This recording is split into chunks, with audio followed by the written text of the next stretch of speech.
रहीम अस्सलाम वालेकुम students, welcome back to my channel educational tips. कैसे हैं आप सब? उम्मीद करती हूँ आप सब बिल्कुल ठीक होंगे। तो बच्चों, आज ही मैं आपके साथ शेयर करने जा रही हूँ। टॉपिक है हमारे पास 3.8 मेल्टिंग, यानी कि चीज़ें कैसे मेल्ट हो रही हैं। हम लोग अगर आइस की बात करें, बर्फ़ की बात करें, तो हमारे पास बर्फ़ मेल्ट होती है। हम उसको अब आप लोग अपने फ्रीजर में से अगर बर्फ़ बाहर निकालें तो वो मेल्ट होना शुरू हो जाएगी, वो पानी की फॉर्म में आना शुरू हो जाएगी, लिक्विड स्टेट में आना शुरू हो जाएगी। तो ये सब क्या माजरा है, ये आज हम इस लेक्चर के अंदर पढ़ेंगे। आप सब बच्चे अपना पेज नंबर ओपन कर लीजिए, पेज नंबर 48। पेज नंबर 48 पे हमारे पास ये जो रीडिंग है, चलिए स्टार्ट करते हैं अपनी इस रीडिंग से। When a material melt, it changes from a solid to liquid, यानी कि जब भी कोई चीज़ मेल्ट होती है, जैसे अगर हम लोग अपनी चीज़ की बात भी कर लें, चीज़ जो है वो हमारे पास मेल्ट होती है जब उसको एक सर्टन टेम्परेचर पे रखा जाता है, तो वो अपनी स्टेट चेंज कर जाएगी। We can show how melting happens like solid plus heat. पहले वो सॉलिड फॉर्म में है, आइस आइस है हमारे पास पहले सॉलिड फॉर्म में थी। जब उसको थोड़ी सी हीट, उसने सराउंडिंग की हीट अब्जॉर्ब की, तो वो लिक्विड फॉर्म में आ गई, वाटर की फॉर्म में। तो when solid are heated, their particle gain energy and start to move more quickly and pull farther apart। यानी कि जब पार्टिकल को सॉलिड को जब हम लोग हीट देंगे, तो उसके जो पार्टिकल्स हैं वो बहुत फ्रिक्वेंटली मूव करना शुरू हो जाएंगे, जिसके नतीजे में क्या होगा, वो अपनी स्टेट चेंज कर देंगे। If particle gain enough energy they escape from the solid and changes into liquid.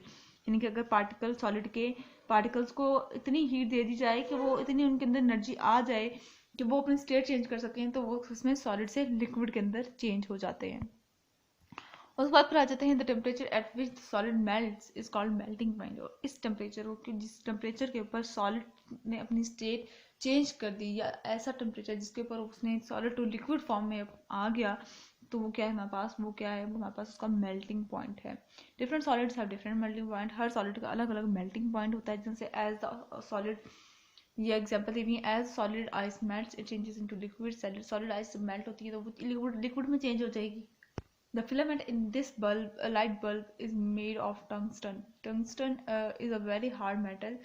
It has a melting point of 3380 Celsius। यानी कि ये जो टंगस्टन होता है, ये ये 3380 के ऊपर फ्यूज हम लोग जो कह देते हैं, तो ये टूट जाता है, तो वो ये मेल्ट हो जाता है।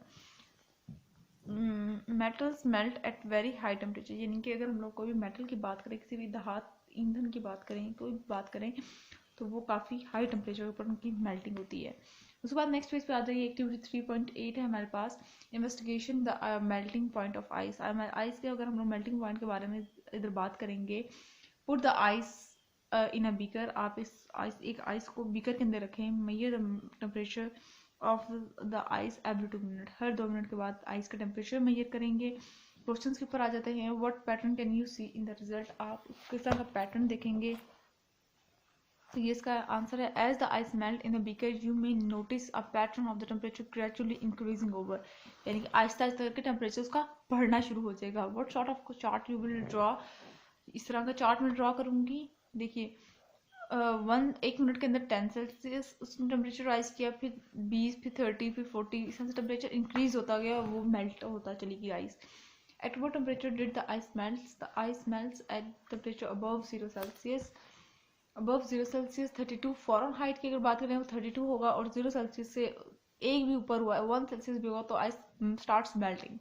The exact melting point can vary depending on factors such as the pressure and purity of ice.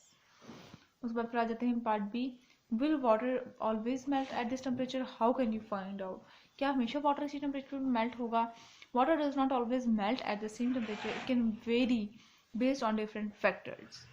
उसके बाद फिर आ जाते हैं 2C के ऊपर, how could you make the ice melt faster. किस तरह से आप आइस को जल्दी जल्दी मेल्ट करवाएंगे। To make ice melt faster you can increase the temperature by applying heat और placing it in a warm environment.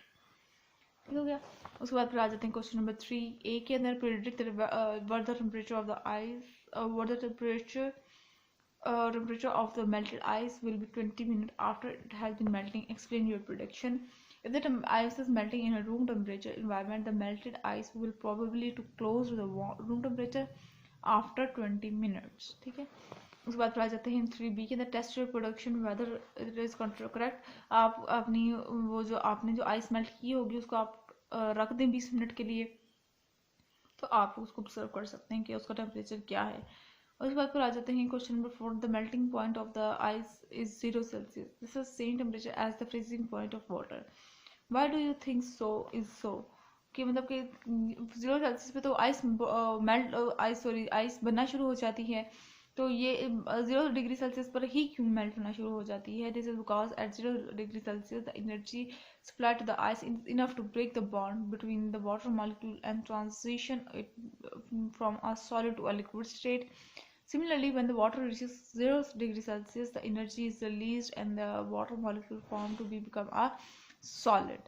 ठीक है जी, तो ये था आज का लेक्चर। आई होप सबको समझ आ गया होगा। अगर आज का लेक्चर आप सबको समझ आ गया है तो मेरे चैनल को सब्सक्राइब कर दीजिएगा, वीडियोस को लाइक कर दीजिएगा और साथ साथ बेल आइकन को प्रेस करना मत भूलिएगा, इससे मेरे आने वाली हर लेटेस्ट अपडेट सबसे पहले आप तक पहुंचेगी।